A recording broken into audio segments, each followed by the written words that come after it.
बिस्मिल्लाहिर्रहमानिर्रहीम। नाफ टल गई है तो जाने इसका आसान इलाज। हकीम शाह नज़ीर के नुस्खे से आप खुद कर सकेंगे अपनी नाफ को ठीक। अक्सर औकात भारी चीज़ें उठाने या फिर गलत तरह सोने और सफ़र की वजह से नाफ उतर जाती है, जिसे नाफ टलना भी कहा जाता है। इसको ठीक करना अब मुश्किल नहीं, मशहूर हकीम शाह नज़ीर के बताए हुए नुस्खे से करें इसका इलाज।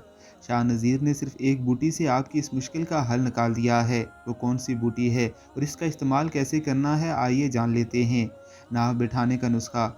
हकीम शाह नज़ीर कहते हैं कि नकचिकनी की बूटी, जो पंजाब में और केपीके में बहुत ज़्यादा पाई जाती है, इसे साफ़ करके रोज़ाना सुबह निहार मुँह एक चाय का चम्मच नकचिकनी एक गिलास पानी के साथ इस्तेमाल करें। साथ ही इसे शाम खाने से पहले भी इस्तेमाल करें।